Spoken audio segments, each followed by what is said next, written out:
Some roster cuts, some guys getting waived. Kodai Senga makes his spring debut, and the latest injury updates from METS spring training. Welcome in to another edition of the Bleav in METS podcast. Chris Schubert, Jack McKessie back with you here once again, middle of the week, giving you all the latest happenings from METS spring training camp. Jack, how are you, my friend?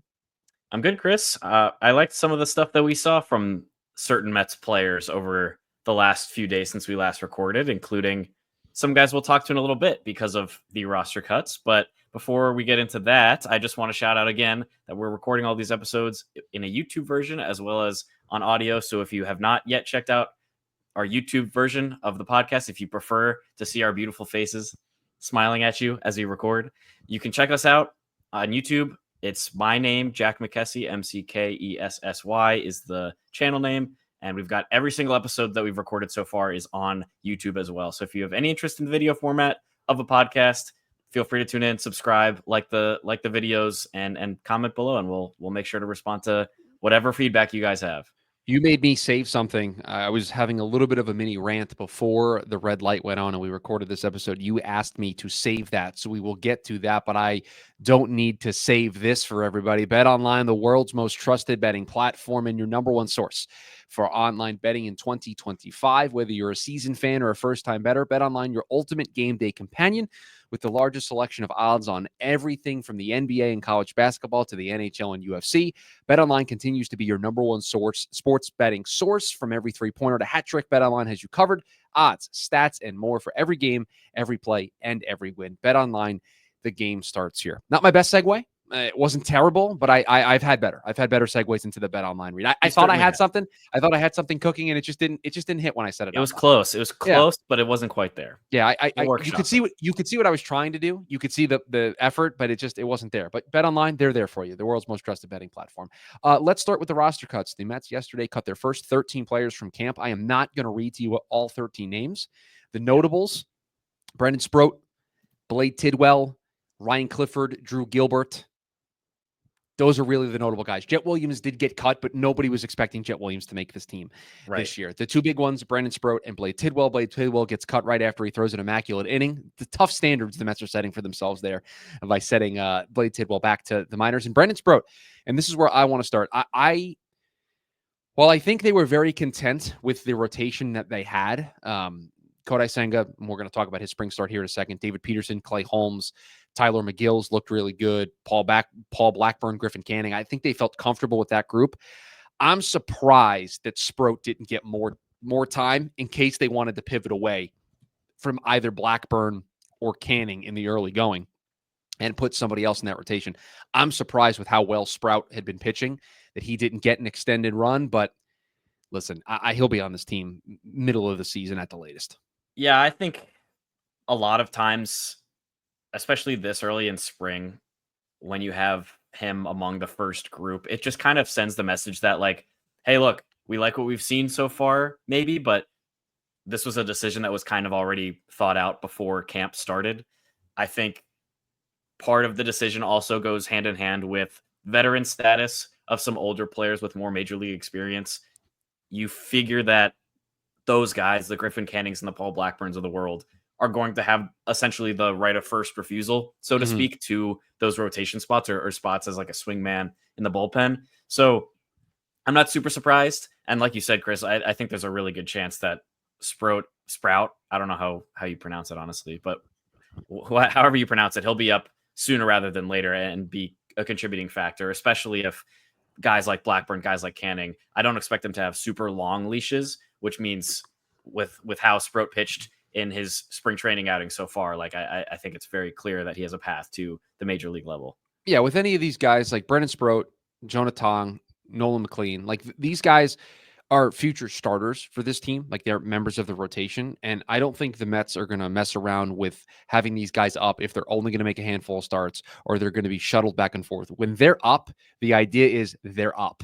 And so right now, I think the Mets want to see this iteration of their rotation through. They want to get Sean Manaea back. They want to feel comfortable with where their team is at. I mean, Frankie Montas, that return will come down the road. Sean Manaea, they should get him back pretty early on into the season. And so They want to probably see this through. And then if another injury happens or they need somebody that's going to make 5 or 10 starts because somebody's going to miss a couple of months, that's when you'll see Brandon Sproat. That's when you might see Bleav Tidwell get a run. Like that's when those guys will get their opportunities. I did laugh a little bit at the Bleav Tidwell outing because on Friday when we last recorded, I said, something to look out for is a lot of these pitchers are going for ground ball outs, not necessarily getting swings and misses and strikeouts. What does Bleav Tidwell do? He goes out, throws 2 innings, and strikes out 5 of the 6 guys he faces. So I put my hands up. I was wrong on that one. Bleav Tidwell looked really good. We talked a little bit before we started recording that he his name gets a little lost behind guys like Brandon Sproat and Jonah Tong a little bit further down in the farm system, Nolan McLean as well. But look, he showed what he's got against the Rays when he pitched in that last outing. His first one, a little bit rougher against the Cardinals in late February. But if he's able to strike out 5 of 6 and throw an immaculate inning, then I'm happy to see that. The Mets also waived Sean Reed-Foley. They placed him on waivers to clear his spot in the 40-man roster. His velocity had been down in the spring, and they needed a free roster spot because I don't know if you've paid attention to the way Max Kranick has been pitching in spring training, but he is making a case to be a member of this bullpen, and I have a bone to pick with the people over at Fangraphs, and I'm going to air this dirty laundry right now. This was the rant I was going on in the pre-show meeting. Their projected bullpen for the New York Mets right now is Edwin Diaz, Jose Budo, Reed Garrett, Ryan Stanek, Danny Young, Huascar Brazaban, Genesis Cabrera, and Tyler McGill. Fangraphs, come back to me. Get Max Kranick on here. Tyler McGill's a member of the rotation. We're running a 6-man rotation. I don't think Genesis Cabrera or Huascar Brazaban are making this team. Yeah, what are we doing? Genesis Cabrera is the most surprising name there, I think. Max Kranick. I messaged you in between recordings since the last time we recorded an episode, and I told you Max Kranick, top run of the trust tree. Top run. Put him on the top branch of the trust tree. That is where I am at with Max Kranick right now. He looks awesome every single outing. Yeah, it's been seriously impressive. Like every time. Like it's one of those things where we're talking about the under the hood numbers, right? Like there's something. Our guy TJ Stats had some, or rather it was Pitch Profiler this time, was looking at some of the under the hood numbers on Max Kranick's Stuff Plus, and there's off the charts. There's above average is above 100 for Stuff Plus, and then there's 135 Stuff Plus 4-seam fastball, 126 slider, and 144 sweeper in terms of Stuff Plus for Max Kranick. I mean, those are numbers that I'll put it in 2 words. That'll play.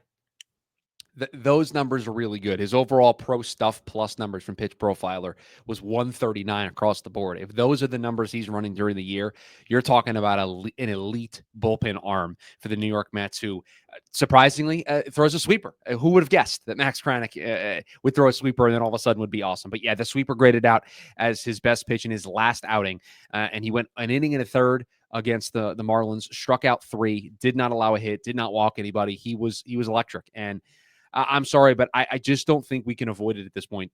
He's a member of this bullpen. Like he is with Sean Reed-Foley getting put on waivers, removing his spot from the 40-man roster.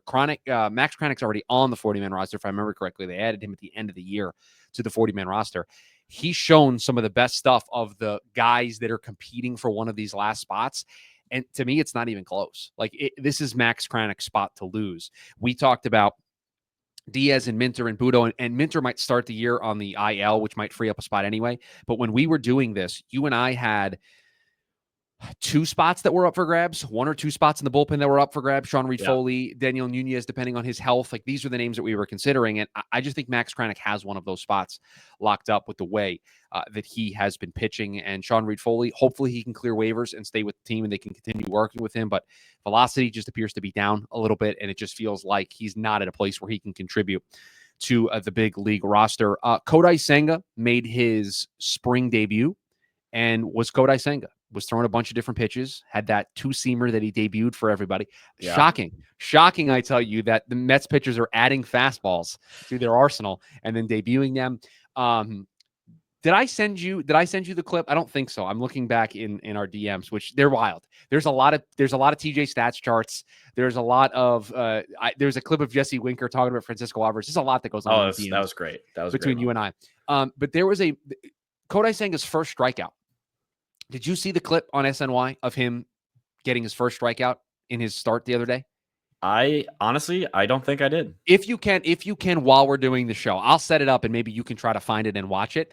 But Kodai Senga strikes out his first batter in his Grapefruit League debut, and it looks like he's just staring off into space as if to say, like, that worked. Like, oh, okay, like I didn't feel like that was my best pitch, and it was a strike. Like, great, fantastic.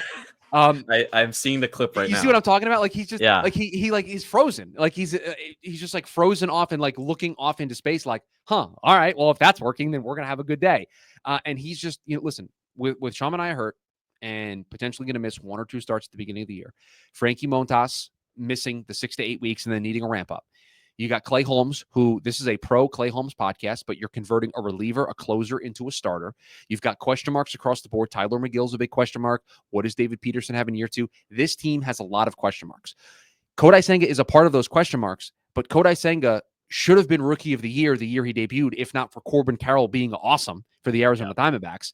Kodai Senga finished, I think, 7th in the Cy Young that year. Like, when he is healthy, he is a very, very, very good starting pitcher. And if the Mets have that, I think they can weather some of the early storm. Remember, they got 1 start last year from Kodai Senga. We will always have that Brave start. Always have it. But he made 1 start all of last year. And so if you're telling me that there's a chance to get 25 to 30 Kodai Senga starts throughout the year, and he's going to look like that, then you feel you can sort of breathe a sigh of relief with the way this rotation sets up, because it pushes everybody down a little bit. And if Kodai Senga is truly the ace of this staff, then yeah, Clay Holmes being your number 3 or number 4 starter is fine.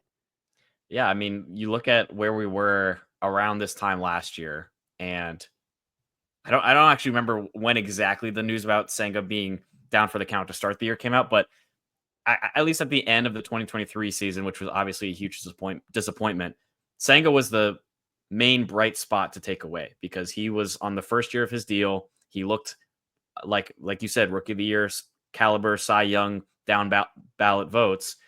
And then 2024, we go in with question marks, with Sean Manaea being a big question mark. Obviously, he silenced any of the doubters there. Luis Severino was a big question mark. He silenced doubters later in the season. Kodai Senga was supposed to be the bona fide ace of the squad. And I think I'm wondering, going into 2025, I think some of the pressure has been taken off of him because of how little we saw of him last season, and how well the Mets were able to perform with the other pitchers kind of stepping up and shouldering some of the load there. So when Senga comes back this season, there aren't really the same expectations for him to be the ace of the staff. I think that is pretty squarely on Sean Manaea's shoulders whenever he's back healthy. But there is still obviously a really, really good pitcher that's at the top of the rotation here. And until guys like Sean Manaea come back from injury, we have to expect that Senga is going to be able to step up in the same way that Manaea did last year and be the ace that we expected him to be going into 2024. I know that what I'm about to say are a lot of ifs, but if Kodai Senga is what he was in that 1 Brave start and what he was in 2020, that was 2023. I had to do the math real quick. If you get 80% of what Sean Manaea was last year, if you get 80% of what David Peterson was last year, that's a really good top 3 of the rotation. Like, I'll use the phrase you used earlier, that'll play. Like, you feel really good of those 3 leading the charge. Tyler McGill's looked really good. I'm back in on Tyler McGill again. Like, here we go. I'll just, I sent you the gif of The Office. Snip, snap, snip, snap. I'm just back and forth on my, do I want him in the rotation? Do I not? I'm back in. The stuff looks really good, and it profiles as a really nice, solid back of the rotation guy. Clay Holmes has looked awesome in every appearance he's made so far, so you can't help but be optimistic about that. And so you can very quickly, and I know the doubt creeps in when you look at the names and you look at some of the top line numbers, But when you start to see these guys actually pitch and you see the work that the Mets clearly have been doing with these guys, you can see the vision that David Stearns has been trying to institute with this pitching. And you can start to convince yourself of like, oh yeah, this isn't as bad as it seems when you write it out on paper, because Clay Holmes has looked really good in spring. And David Peterson and Sean Manaea don't need to be exactly what they were last year. If they're 75-80% of those pitchers, the Mets are going to feel really good. And Kodai Senga looking great in his spring debut allows us to go a long way in that regard. Some injury roundup news. AJ Minter is a name to keep an eye on. He threw to live batters for the first time over the weekend. He's going to throw to live batters one more time before he gets into action.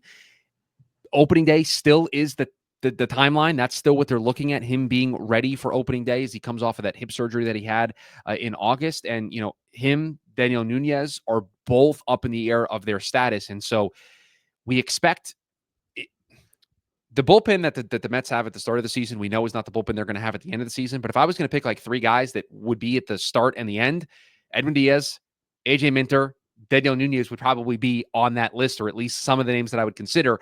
And the Mets might not have both of those guys to start the year. So it creates a little bit of a weird, awkward situation for David Stearns, because you don't want to burn guys' options. You want to use AJ Minter and Nunez if they're ready. You want to get them in there, but you've got guys like Max Kranick who've looked really good. So it's just a jigsaw puzzle, right? It's just a puzzle that the Mets have to put together, and it's going to be awkward and it's going to take time. But we're not going to really know until Minter gets into Grapefruit League games, until he gets into spring and we see where he's at. So plan is for him to still be available for opening day. They're still targeting March 27th, but they have to really run a fine line here of making sure they get him up to speed and they don't push him too far. He said that he does not want to go on the IL. Like, he wants to be ready for opening day, and that's his goal. That's the way he's training himself. He's pushing himself to be ready for that March 27th opening day game. Yeah, I mean, the good news is we still have 3 weeks, right? We still have 3 weeks till opening day. We still have plenty of time to work back. The fact that he's already on the mound throwing to live batters is a good sign, I feel like, and I didn't see any news of any setback or troubles from that outing. I think the other thing that we have to be optimistic about is the fact that we've now seen the Mets have some depth in the bullpen. Like, there are clear options behind the Daniel Nunez's and the AJ Minters if they are for some reason unable to go on opening day. There's Max Kranick, the guy who's, I think we're the official podcast sponsor of Max Kranick at this point, with how much belief we have in the guy going into 2025. But outside of him, Huascar Brazoban is kind of on the bubble to make the roster. Genesis Cabrera, apparently, according to Fangraphs, is Fangraphs, get out of here, to make the roster in the bullpen. But point is, there's a lot of depth. There shouldn't be a ton of concern if these guys do have to miss a week. I just think the fact that we're still 3 weeks out from opening day, the fact that he's already making some progress that is clear and evident towards a return is a good sign. So if you miss the first week of the season, AJ,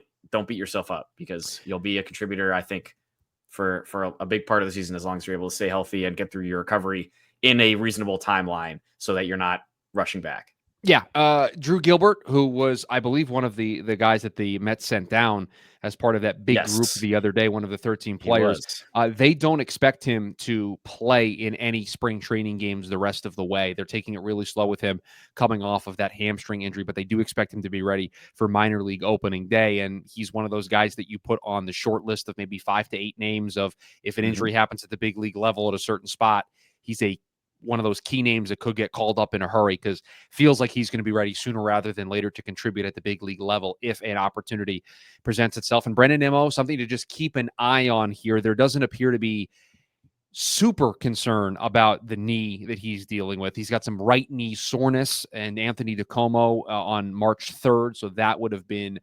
Monday, talked with Carlos Mendoza, and Mendoza said that it's a low level of concern.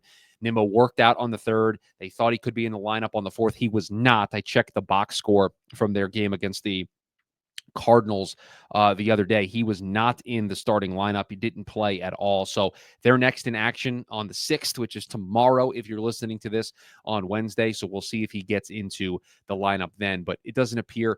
It's spring. You talk to these guys every day, so we hear about this stuff. But when there's no real high level of concern from everybody involved, you're just playing it super safe because it's March 5th, and I'm all for that. But it doesn't appear to be something to get super concerned about. This just seems like are you hurt or are you injured question. And it seems like Nimmo's on the hurt side. And obviously, 162 game season, you want to be as fresh as you can by opening day, but there are going to be, I think, small tweaks and issues like this that are just going to pop up inevitably, especially for Nimmo. It makes a lot of sense that it's in his right knee, I think you said, because listen, I'm not a doctor, but biologically, if you have plantar fasciitis in your left foot and you're overcompensating on your right leg because of it, maybe you stress out some parts of your leg, like your knee, and it leads to injuries or, getting a little banged up like soreness. This. So, some soreness. Yeah, we'll call it soreness. But again, if Mendoza's not concerned, if the Mets as a whole aren't concerned, I don't think there's a huge reason to be too worried, because again, we're 3 weeks out from spring training. There's going to be time to maybe rest up a little bit. I expect Brandon Nimmo will be ready to go by opening day and be totally fine. And with a lot of these guys who are veterans and are seasoned veterans and have been through spring training multiple times, they know when they can kind of take some time off and still be ready for opening day. And with a guy like Brendan Nimmo, not his first rodeo, right? Like, he's been around the block a couple of times. So you can give him that runway to be like, hey, I'm just going to give you a couple days here. Like, you're still going to be ready for opening day if we give you a couple days here. And you kind of build that into your schedule regardless. And so, I would probably be more concerned if it was somebody on the younger side who it's his first or second big league camp and they're trying to gear up. And like, if Brett Beatty was missing time, Luis Angel Acuna, who got hit the other day, like, if those guys were missing time, like, this is valuable for them still at their young developmental stage. For Brandon Nimmo, season pro, he's just coming in to get himself ready, geared up for the season. He knows where he can kind of back off a little bit and maybe take a day here or there. So I have really zero concern. My concern level would be a 0 out of 10. For this. That's going to do it for us here on this little news roundup edition of the Bleav in Mets podcast. We're back at it. One more episode this week. That'll probably drop on Friday, but just some of the latest happenings around spring camp is it's March 5th as we're recording this. The Mets open in 22 days. Just a little more than 3 weeks until actual meaningful Mets baseball. It feels weird to say out loud, but we are super excited for the season to get underway. We'll have you covered here all the way up through those 22 days, anything that happens with the New York Mets. Make sure you're subscribed to this podcast, follow, rate, review wherever you get your podcast, as Jack mentioned at the top of the show. Make sure you check out the video version if that is your thing. Jack McKessy, MCKESSY on YouTube. Jack, it was a pleasure as always, my friend. And for everybody out there, we'll talk to you on Wednesday. And as always, let's go Mets. I will forever mourn Jose Iglesias going to the Padres. You know what? R.I.P. the OMG dream. Oh, we didn't. You know what? I was trying to get through the whole show without talking about it, but you're so right. I saw the news this morning. You messaged it to me, and I was like, the Padres? He can't. Like, sorry, I'm going to redo the ending of the show here in a second. If he goes to like the Angels, I can root for him. If he goes to the Reds, I can root for him. If he goes to like the Texas Rangers, I can root for him. But the Padres, I can't root for him. I can't do it. I'm sad that it was a minor league deal. That guy, that's absurd to me. If anyone deserves a major league deal coming off of last season, good grief, it is Jose Iglesias. Insane. Dude hit like 300, had an 800 OPS, and yet somehow couldn't get a major league contract. Ultimate locker room guy. Clubhouse vibes immaculate when you bring that guy in. Minor league deal. Yeah. Defensive wizard, can play multiple positions. Great clubhouse guy. Hit well last year. A career 283 hitter. Can't get a big league contract. Look, somebody's got to explain it to me. I understand that the Mets were not going to be the team to give him the major league deal, but you cannot look me straight in the face and tell me that 29 teams all have a utility infield option right now on their major league roster. That's better than Jose Iglesias. You can't say. You're right. It's such a great point by you. Such a great point. Okay, now we're going to say goodbye. Thank you, Jose, for everything. The OMG song will forever live with us. You will forever be one of my favorite players. I play it as a hype song when we take my daughter to softball. We play it in the car on the way. So it will forever be a part of my life. So thank you, Jose. I kind of wish you luck. I want you to succeed in San Diego, but just not against the Mets, preferably. That'd be great. We'll be back on Friday with another edition of the show. Not going to do another fake ending. It was not intended to be a fake ending. I didn't quick snap everybody. No false starts anymore. That is going to do it for us here on this edition of the Bleav in Mets podcast. We will talk to everybody on Friday. And as always, and for real this time, let's go Mets. Let's go Mets.